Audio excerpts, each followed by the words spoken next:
আমাদের ধামরাই হার্ডিংস স্কুলের পার্শ্ববর্তী প্রতিবন্ধী সেবা সাহায্য কেন্দ্র বিল্ডিংয়ের সামনে এই অংশটি ভেঙে একবার নিচে ডেবে গিয়েছে।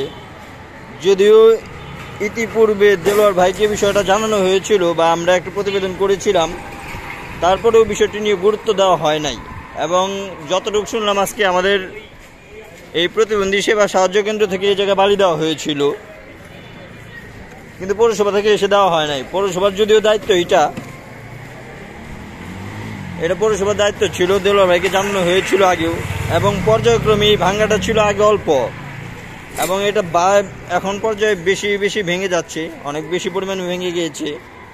আগে অল্প একটু জায়গা ছিল, জাস্ট এতটুকু ছিল, এই পর্যন্ত ছিল, পরে আরও 2 ফুট 1.5 ফুটের মতো ভেঙে গিয়েছে। আর এদিকেও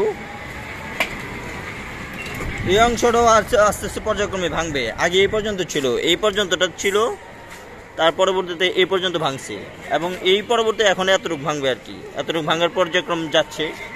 তো আমাদের দেলোয়ার ভাইকে যারা বা পৌরসভা কর্তৃপক্ষ যারা আছে, আমাদের সচিব মহোদয়, এই অংশটা আমরা জানিয়ে দিচ্ছি। এবং এই যে এদিকেও ভেঙে নিচের দিকে ডেবে যাচ্ছে, একবার স্কুলের সামনে গেটের সামনে নিকটবর্তী জায়গাটা এখানেও ভেঙে গিয়েছে এবং ভাঙার পর্যায়ক্রম আর কি। যদিও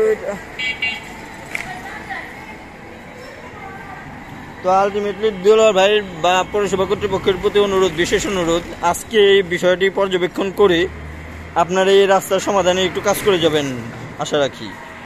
ধন্যবাদ।